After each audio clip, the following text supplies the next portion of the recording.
बिस्मिल्लाहिर्रहमानिर्रहीम, अस्सलाम वालेकुम। आप देख रहे हैं प्रोग्राम एक्सपर्ट्स। मैं हूँ दुआ जमील। नाज़रीन, जनरल कमर जावेद बाजवा का 6 साला दौर ख़त्म हो गया। जनरल सैयद आसिम मुनीर पाक फ़ौज के नए आर्मी चीफ बन गए हैं। आज GHQ रावलपिंडी में कमांड की तब्दीली की पुरवकार तकरीब हुई, जिसमें जनरल बाजवा ने अपने ओहदे की जिम्मेदारियाँ कमान और स्टिक जनरल आसिम मुनीर के सुपुर्द की। यूँ नाज़रीन, इस अहम तैनाती का मामला खुश असलूबी और एहसन अंदाज से तय पा गया।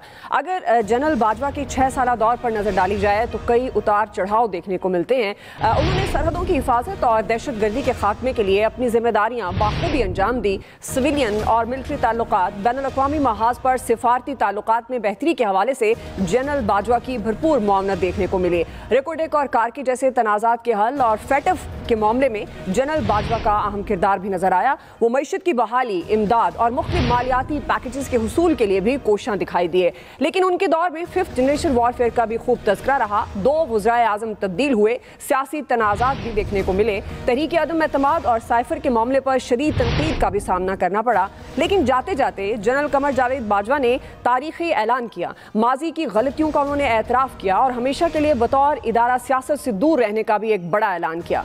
अब जनरल सैयद आसिम मुनीर ने पाक फ़ौज की कमान संभाल ली है। हमारा सवाल यह है कि मुस्तकबिल में नए आर्मी चीफ को किन बड़े चैलेंजेस का सामना करना पड़ेगा। पैनल का तारुफ करवा देती हूँ। मेरे साथ आज पैनल में मौजूद हैं अयाज खान साहब, आमिर इलियास राना साहब, ब्रिगेडियर रिटायर्ड हारिस नवाज साहब, फैसल हुसैन और मोहम्मद इलियास साहब। ब्रिगेडियर साहब, मैं आपसे आगाज़ करूंगी।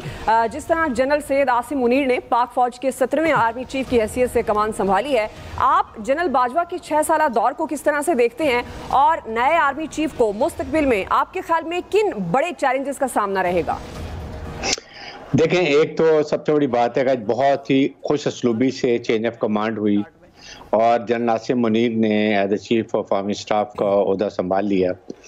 और मेरे ख्याल में हम सबको एक उनके लिए नेक तमन्नाएं रखनी चाहिए और उम्मीद करनी चाहिए कि वो तमाम पेशा वराना सलाहियतों को बरोकार लाते हुए बहुत डिग्निटी और ऑनर के साथ पाकिस्तान और पाकिस्तान आर्मी के लिए बहुत अच्छे कारनामे करते हैं, ताकि फ़ौज की जो 105 साल की रवायत है वो कायम रखें। सेकंड बात यह है कि इस वक्त डेफिनेटली चैलेंजेस बहुत हैं और सबसे बड़ा चैलेंज जो है वो इस वक्त है कि उनको कि जो पॉलिटिकल की बात हुई है, और क्योंकि ये जनरल बाजवा का सिर्फ नहीं था बल्कि तमाम कोर कमांडर का मुश्तरका फैसला था और उसमें जनरल आसिम मुनीर भी और chairman joint chief of staff committee Sahir Shamshad भी थे ना। इसको ऑनर कैसे करना है, इसके लिए क्या स्ट्रेटजी रखनी है। But one thing is very clear कि पाकिस्तान को खुदा न खास्ता डूबता हुआ नहीं देख सकते। नंबर 2, सियासतदानों ने अब अपनी मैच्योरिटी दिखानी है कि वो कितने ऐसन तरीके से, कितने मैच्योरिटी से पाकिस्तान की मोहब्बत को रखते हुए सामने आप अपने जमहूरी अंदाज में कैसे पाकिस्तान की बेहतरी के लिए, आगे के लिए फैसले करते हैं। ये बहुत ज़रूरी है। Don't embarrass the establishment now, और उनको डोंट ड्रैग, ना PTI को ना PDM को कोई भी एस्टेब्लिश की तरफ देखने की ज़रूरत नहीं है। ये बहुत अहम बात है। सेकंड ये है कि इसके साथ जो नंबर 2 फिर ज़ाहिर है कि जिस वक्त जो अभी आपके सामने TTP ने ऐलान कर दिया हम इस चीज़ पर ख़त्म कर रहे हैं। फ़ौज लड़ाका है, हर वक्त तैयार है, हर किस्म की ट्रेनिंग है, देयर फुली बैटल हार्डन्ड है। वो इसकी कोई उनके लिए प्रॉब्लम नहीं होगी। इंशाल्लाह वो इसको आगे लेके चलेंगे और रवायात को करते हुए फ़ौज अपना काम करेगी। फिर आपकी जोग्राफी सरहदें हैं, ऑपरेशन ट्रेनिंग है, और साथ ही साथ रियासत के आइन कानून के मुताबिक जो रियासत को सपोर्ट करना है, जो भी आइन में दिया हुआ है ज़रूर उनको करना चाहिए। लेकिन साथ अभी ये जो हालात जा रहे हैं, आई स्ट्रांगली फील कि ये इस वक्त हुकूमत और अपोजिशन बैठ के कोई हल ज़रूर निकालें, फाइंड अ वाई मीडिया को दरमियानी रास्ता निकालें, कोई ऐसा कर लें। क्योंकि अगर अर्ली इलेक्शन होते हैं इस वक्त इमीडिएटली, वो भी मुल्क के लिए नुकसान है, क्योंकि उससे ये होगा कि आपकी इकॉनमी को और फ़र्क पड़ेगा, कोई गवर्नमेंट स्टेबल नहीं होगी, ना दुनिया आपको देखेगी, ना आपके साथ कोई कारोबार करना चाहेगा, आपके मॉनेटरी जो इंस्टीट्यूशन है वो भी आपको सपोर्ट नहीं करेंगे। और सेकंड, अगर ये कहीं फैसला कर लेते हैं और अभी भी हुकूमत के पास भी चांस है, आई स्टिल फील कि ये जो कह रहे हैं हम इमीडिएट सॉल्व कर लेंगे, हुकूमत के पास चांस है, वो अभी भी बैठ के अगर मसला हल करें और 6 महीने लेट ले जाएं, अप्रैल मई में इलेक्शन कर लें, हुकूमत कारकर्दगी शायद 6 महीने में दिखा दे और PTI की एक फेस सेविंग हो जाए, विन विन सिचुएशन दोनों के लिए, तो ये बेहतर होगा मुल्क के लिए। सही जी। आमिर साहब, जिस तरह बगे साहब कह रहे हैं कि बड़े चैलेंजेस में ज़ाहिर है, जिस तरह पॉलिटिकल रहने का कहा, अब क्या हिकमत अमली होती है, नए सिपह सलार किस तरह से चलते हैं, और ख़ासतौर पर इसमें तमाम सियासतदानों की सियासी जमातों की एक बहुत बड़ी जिम्मेदारी है। आप किस तरह से देख रहे हैं, कौन से ऐसे बड़े चैलेंजेस हैं जिनका सामना करना पड़ेगा नए आर्मी चीफ को? थोड़ा सा बेयर कीजिएगा, विन विन पोजीशन पे मैं एंड पे आ जाऊंगा। ये गुड लक बाजवा से गुड बाय बाजवा हुआ। गुड लक का जनरल राहिल शरीफ ने जिस दिन इनको आज से 6 साल पहले कमान संभाल के गाड़ी में बैठते हुए कहा, आज ये गुड लक आसिम नहीं कह के गए, बल्कि जफ्फी डाली और चले गए। और इन 6 साल में जो लाया जो लाया वो सारा इनके हाथों से घर गया। बहुत अच्छी बातों के अलावा जाहिर है कि सियासत ही हावी है। उन्होंने खुद कहा कि मैं गुमनामी में जाऊंगा, उनको कहने की ज़रूरत ही नहीं थी। देखें, जब जनरल राहिल शरीफ आए तो सबको पता है कि जनरल कियानी ने जनरल राशिद का नाम दिया था, तो सबसे ज़्यादा सफ़र नाम देने की वजह से जनरल कियानी ने किया जनरल राहिल शरीफ के हाथों। जब नतीजतन ये आखिरी दिन तक एक्सटेंशन के पीछे भागते रहे नवाज शरीफ के, इनको नहीं मिली एक्सटेंशन, तो ये किसी का नाम ही नहीं दे के गए थे कि कौन होना चाहिए, और जनरल बाजवा नवाज शरीफ ने पहले चुन लिया था। तो ये हिस्ट्री को हम जब साथ में लाते हैं, और जब 1 साल के अंदर अंदर नवाज शरीफ का डिपार्चर हो गया रिजेक्टेड ट्वीट के साथ, तो फिर जो हिस्ट्री है कि जिनके लिए हमें पाबंद किया गया कि पहले 100 दिन कुछ नहीं कहना, फिर 6 महीने कुछ नहीं कहना, ट्वीट्स पे ट्वीट्स आए, सब चीज़ें आई, बताया गया कि आपने इनके साथ इस तरह चलना है। वाहिद वज़ीर आज़म जिनको तमाम जनरल्स का सलूट, यानी इमरान खान को, सबको GHQ में दिखाया गया। इससे ज़्यादा इज्जत किसी तरह नहीं दी गई ओपनली। उनकी हर मुश्किल, हर मामले को हल करने की कोशिश की, लेकिन नतीजा ये निकला कि इदारे ने हाथ बांध के कहा कि जनाब हमने आइन से भी गलत काम किया और हम अब पीछे हट गए। अच्छा, जब आप पीछे हटते हैं तो आपने ऐसे वक्त पे किया जब आपका और उनका, जिनको आप प्यार मोहब्बत करके लाए थे, बहुत ज्यादा गैप हो गया, लड़ाई बढ़ गई। तो आने वाले को आप ये नहीं कह सकते, जो एंड पे ब्रिगेडियर साहब ने कहा विन विन पोजीशन के, जी अब आप अपना काम करें, स्टिक संभाल लिए और आप बॉर्डर की तरफ मूव कर लें, हम संभाल लेंगे। यहां जो लत डाली है ना लोगों को संभालने की, चलाने की, उसको बड़ा मुश्किल होगा लोगों को संभालना। कि आप कहें कि जी PTI अब उनसे मुतालबा नहीं करेगी, मतलब अगर इमरान खान ने फाइट लड़नी है तो वो ये जो कहानियां हमें सुना रहे हैं ना सारे के सारे, के असेंबली टूट जाएगी, और भाई आपको क्या जरूरत है आप ये कहें कि वो अदम इत्मीनान नहीं ला सकते, गवर्नर आज नहीं ला सकते, आप तोड़ दें, सारा काम खत्म हो जाएगा। मतलब चौधरी परवेज इलाही और महमूद खान आज असेंबली तोड़ दें, कौन सी आइन की शिक है जो इस असेंबली को टूटने से बचा सकती है? नहीं बचा सकती, क्योंकि ये डिस्क्रिशन ही चीफ मिनिस्टर और प्राइम मिनिस्टर के पास है, ये गवर्नर और वजीर आजम के, सदर के पास है ही नहीं। यही तो जो सिस्टम है, जो जमहूरियत होती है, वो यही होती है कि जो जीता है फैसला अब उसने करना है। अब फैसले के ऊपर इमरान खान बिठा देंगे। चौधरी परवेज इलाही अगर आपको कुछ डिलीवर करके दे सकता है तो आपने उसके गले में घंटी रोजाना की बुनियाद पे बांधी हुई है, तुम इधर आओ, तुम पेश हो जाओ, तुम फलाना कर लो, ढिमकाना कर लो। वो जो एक बुजदार नामी रखा था 5 साल, हमारी ऐसी तैसी फेरी जिसके जरिए 4 साल, और अपनी इमरान खान साहब ने टोटल भट्ठा बिठाया। तो अगर आपको सेंस एंड पे आई है तो आप भी इलेक्शन तक ले चलो इन लोगों के जरिए, आपको चौधरी को अच्छा रास्ता बताएंगे कि किस तरह सिस्टम चलता है, लेकिन जब आप उसको भी जज्बाती करवाएंगे तो डिलीवर वो भी नहीं कर सकेगा। बहरहाल सिस्टम ये है कि जब आप विन विन की बात करते हैं तो आप चाहते हैं कि फौज रास्ता दिलवाए। क्यों अप्रैल में जी इलेक्शन है, फिर कॉन्स्टिट्यूशन तो आपको कहता है अगस्त में जाके इलेक्शन असेंबली खत्म होगी तो अनाउंस कराएं। यहाँ पे आके वो ख्वाहिश आती है, जो वो ख्वाहिश आप फौज से करते हैं। सियासतदान देखें ना, इमरान खान बैठ रहा है, शहबाज शरीफ ने जितनी दफा किया उतनी दफा बेइज्जत हुआ कि लो खाम खा, हम तो बात नहीं करना चाहते, ये चोर हैं, डकैत हैं, इनसे हम क्यों, वो मांगते ही फौज से हैं भाई। आप करवाए ना बयान इमरान खान से कि मैं मिलूंगा और जाके बात करूंगा, बात से 1 मिनट में ठीक हो जाएगी। सही सही जी। आया साहब, ए पॉलिटिकल वाली बात, अब आप किस तरह से जनरल बाजवा के दौर को देखते हैं? क्योंकि वो तो जाते जाते कह गए हैं कि हमने कथारसिस कर दिया, अब सियासी जमातों को, सियासतदानों को अपने रवैये पर नज़रसानी करनी है, और आने वाले जो नए आर्मी चीफ हैं, आने वाले कह दिया जो नए आर्मी चीफ आ चुके हैं, उनके लिए क्या क्या चैलेंजेस होंगे? दुआ, एक तो मैं जो सोशल मीडिया पे देख रहा हूँ कुछ अरसे से, और आज तो स्पेशली बहुत ज़्यादा बात आगे बढ़ गई है, तो उसमें तो मुझे लगता है कि शायद इस मुल्क में 1 से ज़्यादा आर्मी चीफ होने चाहिए। हर पॉलिटिकल पार्टी का अपना अपना आर्मी चीफ होना चाहिए।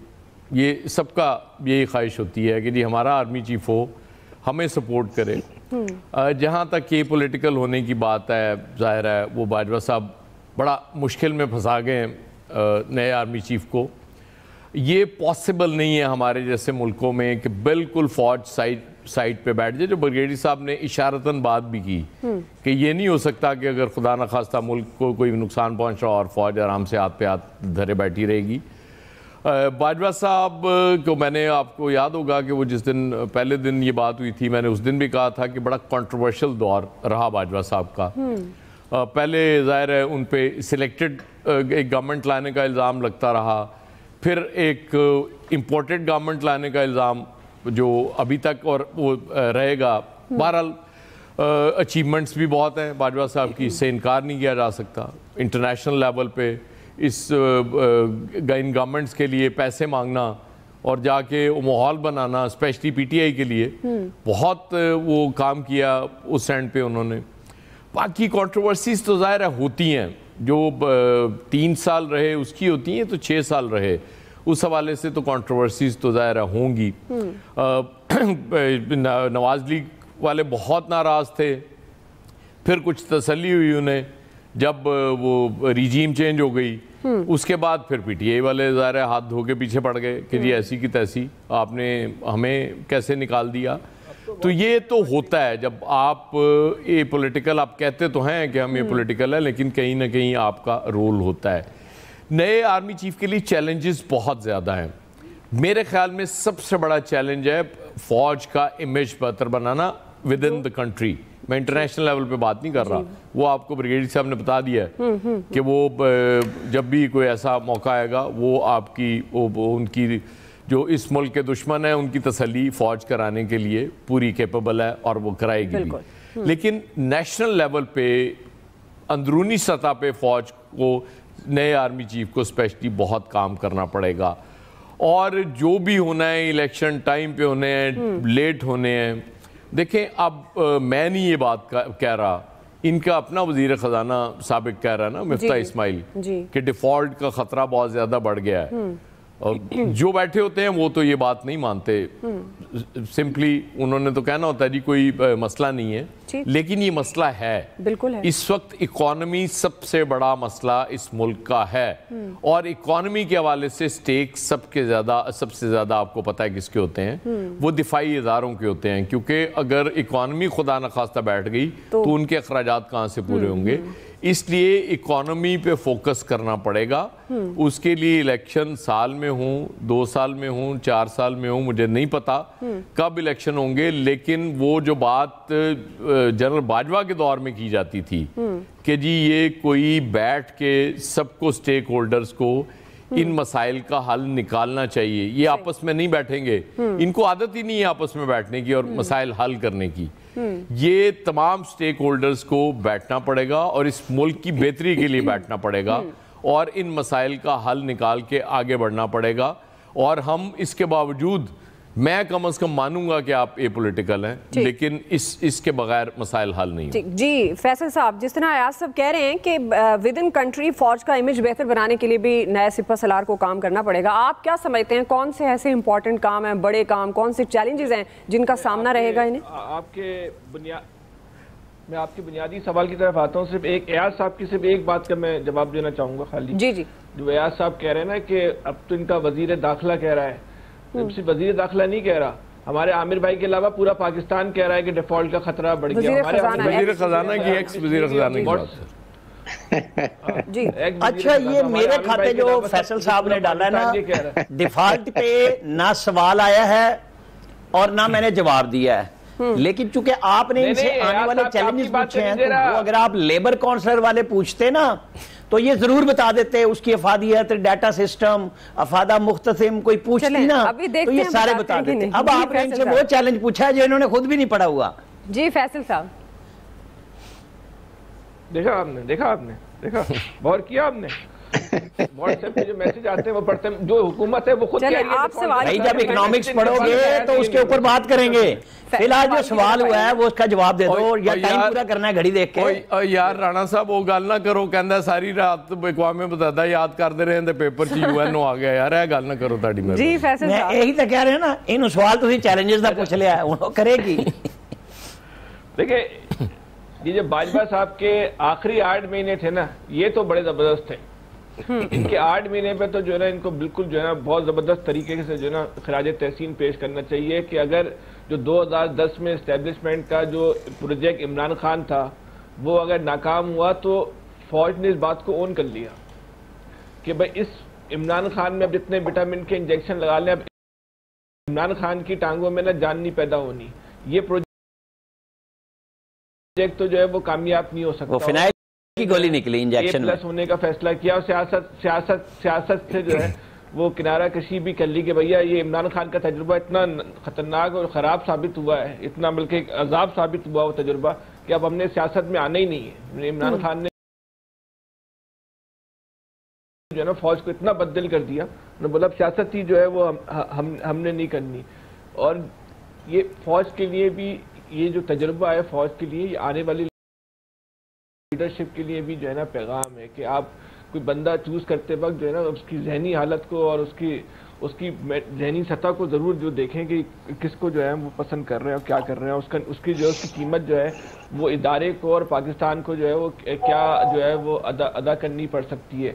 बाकी जब बाजवा साहब ने मौजूदा फौजी जो साबका फौजी लीडरशिप थी, मौजूदा फौजी लीडरशिप थी, उसने खुद इस बात का ऐलान किया है कि हम सियासत से जो है ला ताल्लुक रहेंगे।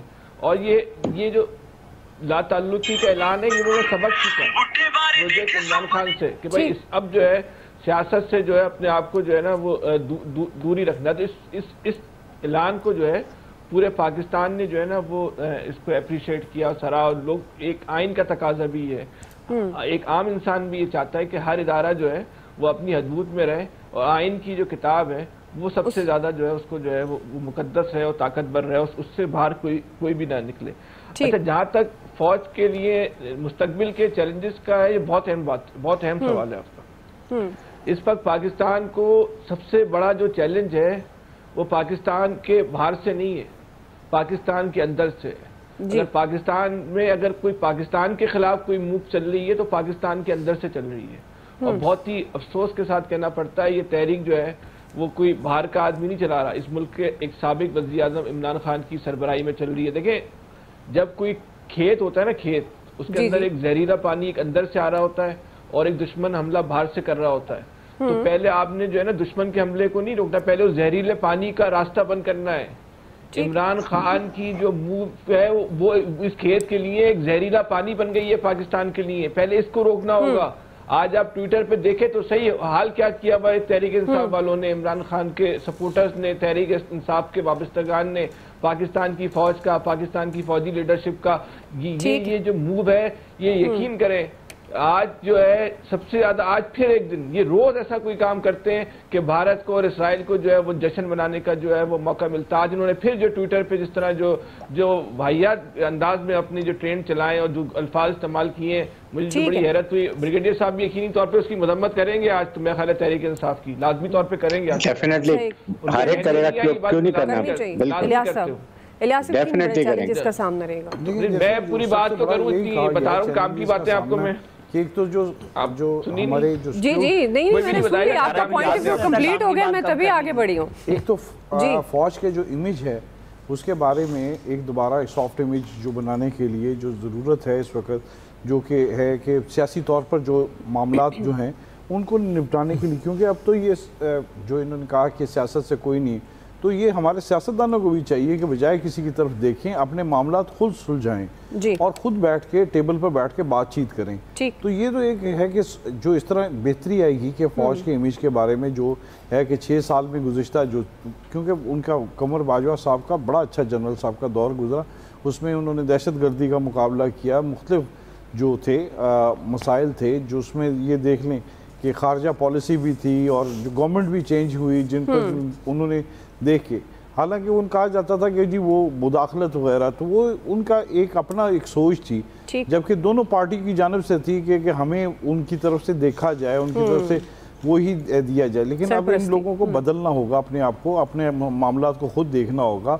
और दूसरा सबसे बड़ा मामला जो है कि वो अफगानिस्तान के साथ और दूसरे मुल्कों के साथ जो मामलात हैं उनके लिए अपनी दफा को मज़ीद जो है पहले ही माशाल्लाह मजबूत है, जी। उसको मज़ीद बनाना पड़ेगा मजबूत और देखना पड़ेगा पॉलिसी किस तरह रखें। ठीक है जी, ब्रेक से हम वापस आएंगे। हमारा दूसरा सवाल है, असम्बलियाँ तोड़ने और बचाने की कश्मकश जारी, कामयाबी किसको मिलेगी, ये सवाल होगा, जवाब लेंगे ब्रेक के बाद।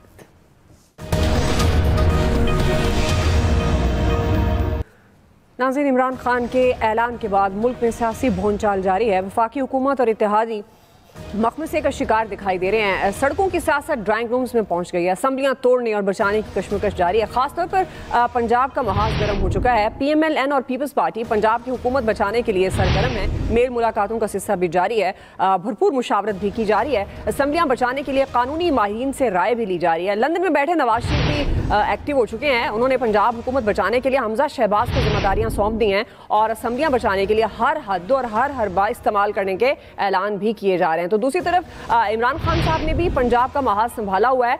सीनियर क़यादत के साथ सलाह मशवरे जारी हैं। उन्होंने जुमे को खैबर पख्तूनख्वा और हफ्ते को पंजाब का पार्लिमानी इजलास तलब कर लिया है और अगले हफ्ते असम्बलियां तहलील करने का एक बड़ा ऐलान भी करने जा रहे हैं। इसी मुताबिक से हमारा सवाल होगा, ब्रिगेडियर साहब मैं आपसे आगाज़ करूँगी, चूँकि दोनों तरफ से इजलास, मुशावरतें, आइनी माहिरीन की राय भी ली जा रही है, हुकूमती इत्तेहाद भी सरगर्म है और ये भी कहा जा रहा है कि हर हरबा हर हद तक जाएंगे और कोशिश करेंगे कि पंजाब में अपनी हुकूमत बनाएं। तरीके अदम एतमाद का ऑप्शन इस्तेमाल कर सकते हैं। आपके ख्याल में अभी जो सारी कश्मकश है, कामयाबी किसको मिलेगी, इमरान खान साहब ग्रुप को या PDM को? और साथ मेरे का सवाल भी ऐड कर लें। जी आमिर आप बता दें। मेरा छोटा सा, मुझे लग रहा है कि मैंने ब्रिगेडियर साहब का एक ट्वीट पढ़ा था जी और इन्होंने अपनी 41 साल रफाकत का जिक्र किया जनरल साहिर शमशाद से। तो जो 76 का बैच एक प्रमोट हो गए और बाकी रह गए, थोड़ी सी उधर भी राय आ जाए तो बड़ी मजे की होगी। चलें ब्रिगेडियर साहब। अच्छा देखें, बात यह है कि दोनों पार्टियों को छोड़ के मैं ये कह रहा हूँ, हम 3-4 पैनल में बैठे हुए और 2 आप भी हैं। इस वक्त सबसे ज़्यादा पाकिस्तान को पॉलिटिकल स्टेबिलिटी की ज़रूरत है जी और इकोनॉमी रिवाइवल की ज़रूरत है। ये पाकिस्तान है तो मैं बार बार कहता हूँ, क्या दोनों गवर्नमेंट और ये ऑपोजिशन की तरफ से कोई ऐसी बात हो रही है जिससे पाकिस्तान में इस्तेकाम और अवाम को सुकून मिले? नंबर 2 कि एक तरफ कह रहे हैं बाय हुक एंड क्रुक हमने पंजाब को नहीं असेंबली तोड़ने देनी, ठीक, तो अपोजिशन पे PTI कह रही है कि जी हमने असेंबलियाँ तोड़ देनी है। इस वक्त ये प्रिवेलिंग जो एनवायरनमेंट है इसके अंदर क्या इस वक्त पाकिस्तान को इन हालात से गुजरना चाहिए या स्टेबल हमें उसको सियासी से काम लेना चाहिए जी? कहीं ना कहीं कुछ हल निकालें। ठीक, इस वक्त अगर असेंबली टूटती है तो अर्ली इलेक्शन बाउंड है कि इलेक्शन को 90 डेज में कराएगा। सो मतलब है 4 महीने ये आपके और इन्हीं हालात में गुजर गए।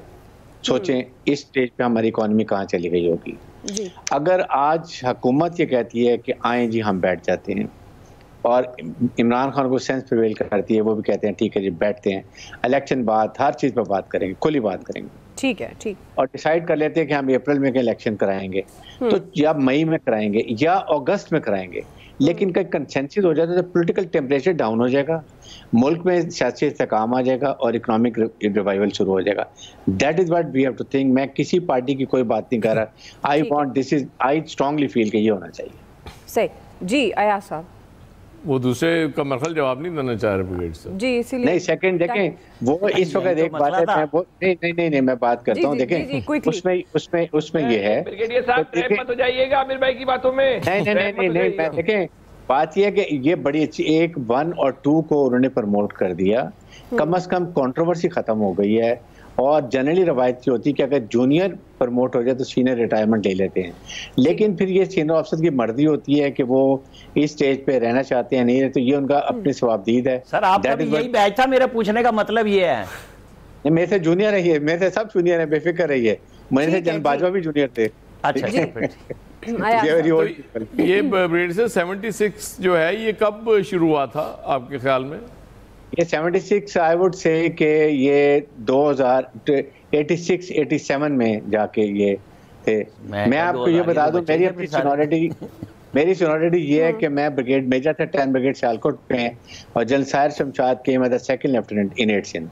तो आप देख लेंगे we are very senior to them. अब मैंने गालिबन 74 या 5 के लिए अप्लाई किया था और ISS बीच उन्होंने पता लग गया सी ने मुस्तकबिल जाके काम खराब करना है, उन्होंने मुझे फारिग कर दिया। उन्होंने कहा कि अब मुसीबत पाएगा आगे, पता नहीं क्यों कल नू आर्मी चीफ ही ना बन जाए, तो अल्लाह ने करम कर दिया पाक फौज पे भी और इस मुल्क पे भी। देख लें सब सवाल की तरफ आइए। अच्छा, कामयाबी किसे मिलेगी? अब सवाल की तरफ आते हैं। देखें, ये किसी को कामयाबी नहीं मिलनी, ये कोई असम्बलियाँ शम्बलियाँ तहलील नहीं होने जा रही। अच्छा, अगर होंगी भी बड़ा टाइम लगेगा। PDM फिर मेरी बात पे आ गए तरीके नहीं, आप मेरी बात पूरी सुनेंगे तो फिर आपको समझ आएगी। ठीक है, आप कंप्लीट करें। इमरान खान साहब ने एक बयानिया ले लिया, उन्होंने कहा जी कि ऐसी की तैसी ये असम्बलियाँ मैं तहलील करने जा रहा हूँ जी। अब वो तहलील करने जाएंगे, ये रोकेंगे, ठीक है, फिर वो क्या कहेंगे? उनका बयानिया ये होगा हुजूर के इन्होंने कहा था ये असम्बलियाँ तहलील कर दो, इलेक्शन करा देंगे इस मुल्क में। तो मैं तो देखे कोशिश कर रहा हूँ मुसलसल कि टूट जाएं और ये तोड़ने नहीं दे रहे मुझे असम्बलियाँ। इनकी नीयत ठीक नहीं है, ये नहीं चाहते ये मुल्क ठीक हो। तो मैंने यही तो कल कहा था कि इनको बुरी तरह फंसा दिया है। अब देखे ना, अगर ये इस कोशिश में नहीं जाते, इमरान खान के पास है, तोड़ दे ये अगर नहीं अगर हुजूर तहरीके में एतमादी आ जाएगी तो फिर कैसे तोड़ेंगे? मसला वही है, पिंडी से पूछना है। ओ हुजूर बात उधर से सारे नहीं तो बाकी ने कड़ा इस्लामाबाद तो पूछना है, सारे पिंडी में पूछना नहीं छाड़ दो यार, लाहौर के पूछना पूछने गल कर रहे हैं। ओ टाइम कट हो गया उन दुआ को यार गलबात जनी चले, मैं यहीं पे खत्म कर। मैं ब्रेक ले लेती हूँ जी, ब्रेक से वापस आएंगे। यही सवाल होगा आमिर साहब, फैसल साहब, इलियास साहब का टेक लेंगे। वेलकम बैक नाज़रीन, हम बात करें असम्बलियाँ तोड़ने और बचाने की कोशिश जारी है। आमिर साहब, ये कामयाबी किसे मिलेगी? क्या आने वाले दिनों में होगा? आपके पास क्या खबरें हैं? क्या हुकूमती इत्तेहाद कामयाब होगा या इमरान खान साहब जो अगले हफ्ते असम्बलियाँ तहलील करने का ऐलान करने जा रहे हैं? ये पूछे व्हाट्सएप क्या है? बदल गई जी, टाइम कम है इसीलिए प्लीज आमिर साहब। इलेक्शन की घड़ी बदल जाएगी, ये आपका सवाल है। अब आप इमरान खान साहब की अच्छी भली घड़ी असम्बलियों में ख़त्म हो गई थी, वो आप फिर याद करा रहे हैं। शेख रशीद का था जी बिल्कुल इसी तरह 30 जनवरी तक इलेक्शन की घड़ी भी बोल जाएगी। तो मैं शेख रशीद के ट्वीट्स जो वो रोज़ाना बुनियाद पर सुबह सुबह हमें भेजते हैं, मैं देख रहा था 23 तारीख से चिरागों में रोशनी न रही, 10 दिन रह गए। 18 नवंबर 30 के लगभग सारे फैसले हो जाएंगे। 19 नवंबर 10 दिन में फैसले, 21 नवंबर 5 दिन में फैसले। और समरी आई तो कहता है इदारे ने बहुत मेरिट पे फैसला किया। इदारा ही मेरिट पे फैसला करेगा जनाब, इधर कोई चिरागों में रोशनी नहीं है, बिल्कुल किसी ने कोई फैसला नहीं करना। ठीक, और तसल्ली हो जानी है, जिसने जितना जोर लगाना है लगा ले। इस मुल्क के साथ खिलवाड़ किसी ने नहीं करने देना। फैसला ये हुआ, ये नहीं हुआ कि आप ललियां बललियां मारेंगे और आपको मारने दी जाएंगी। वो दिन गए, वो बैच गए। अब आपको हर सवाल का जवाब मुतल्लिका जगह पे आके पेश होके देना पड़ेगा, और आप और हम ये सब देखेंगे, क्योंकि देखना पड़ता है। आपने दिन में तारे लोगों को दिखाए, आपको बहुत कुछ नजर आएगा दिन के अंदर। ठीक जी, फैसल साहब। देखिए, ये जो आपका सवाल है ना, ये असेंबली टूटेगी नहीं टूटेगी, हमें क्या लेना है टूटेगी या नहीं टूटेगी? टूटना है टूट जाए, नहीं टूटना है ना टूटे। किसके अगर टूट जाएगी तो किसको फायदा होगा, नहीं टूटेगी तो किसको जो है नुकसान हो रहा है? सर, फायदे नुकसान की बात लड़ाई है, इमरान खान की लड़ाई। हमें आपको क्या, मैं बताता हूं, हम जर्नलिस्ट हैं, आप तो वैसे फील्ड के जर्नलिस्ट हैं, तो नजर तो रखनी पड़ती है जी। ये मैं वही तो बता रहा हूँ, खानदानों की लड़ाई है ना। बेनिफिशरी भी ये होते हैं ना, मैं और आप नहीं होते, आम आदमी नहीं होता। हमारा अलमिया क्या है, जितनी हम बहस करते हैं, जितनी हम जंग लड़ते हैं इस कौमी असम्बली सूबाई असम्बलियों की, जिस दिन हमने ये जंग बल्दियाती निज़ाम के लिए करना शुरू कर दी ना, कोई प्रोग्राम किया किसी चैनल ने पंजाब में 3 साल से कोई बल्दियाती निज़ाम नहीं है, 4 साल से? सर, हम कर लेते हैं मीडिया इस बात पे, हम कर लेंगे। वो निज़ाम मुझे और आपको ताकतवर बनाता है, लेकिन हम उसकी बात नहीं करते। हम लोग जो है इन ताकतवर लोगों को मजीद ताकतवर, जो हमारा आपका हमारी आने वाली नस्लों का जो लोग खून चूस रहे हैं ना, हम वो लोग उन्हीं को ताकतवर बनाने पे जो है ना तुले में। ये मीडिया हमारी इसको तबाही का एक बहुत बड़ा जिम्मेदार ये मीडिया भी है। जहाँ इंसान को बाइख्तियार बनाने की बात होती है, वहाँ वो जमहूरियत में नहीं शामिल करते। आप लिख दें आइन के अंदर, जब तक इस मुल्क में इलेक्शन नहीं होंगे, किसी सूबाई असम्बली के कौमी असम्बली के इलेक्शन नहीं होंगे, और फिर उन जो मालिक है, जो ताकतवर निजाम की माफिया, उनके एजेंट हर जगह बैठे हुए। मीडिया में भी बैठे हुए, जहां आप उनके खिलाफ बात करते हैं उनको तकलीफ होना शुरू जाती है। मैं नाम नहीं ले रहा किसी का, मैं समझ गई होंगी ना किसकी बात कर रहा हूँ। जी जी बिल्कुल, देखिए वो भी समझ गए आप, मैंने नाम नहीं लिया, उन्होंने बोला मैं समझ गई। आप ही को अभी तक ये जो चल रहे ना इनके, ये आप जुमा और हफ्ते को देखिए, जब इनकी पार्लियामेंट पार्टियों के इजलास होंगे फिर उसमें फैसला किया जाएगा कि किस दिन इन्होंने इस्तीफे देने, ये इस्तीफे भी जमा किए जाएंगे, फिर जाके स्पीकर को देंगे और इसके लिए एक टाइम लगेगा। ये बिल्कुल इसको ऐसा प्ले करेंगे कि इनको जहाँ से इनको पॉपुलैरिटी मिलेगी, इनको मकबूलियत मिलेगी। ये जाहिर है वो फैसले कर रहे हैं इस वक्त खान साहब कि जहाँ इनको इनकी पार्टी को ज़्यादा मकबूल हो और लोगों के दरमियान आए कि जी। उधर दूसरी जानब है वो कहते हैं कि असम्बली को तहलील नहीं होने देना, इलेक्शन करवा लें, इस्तीफे दे दें और इलेक्शन उस पर करवा लें जैसा कौमी असम्बली में किया। अब वो ये जंग होगी, इसमें कानूनी तौर पर भी देखें, वो कहते हैं कि अदालत से भी रुजू करेंगे कि ये इस तरह मसला ना करें, ताकि ये बाकायदा मुस्लिम लीग नून और इत्तेहादी जमातों का आज लाहौर में इजलास हुआ है और इसके लिए वो बड़े सीरियस हैं, उनके कंसर्न है कि जी हम तहलील नहीं होने देंगे। जी आपका पॉइंट ऑफ व्यू, मेरे पास वक्त खत्म हो गया नाज़रीन, आज के एक्सपर्ट से इतना ही। फीडबैक दीजिएगा, ख्याल रखिएगा।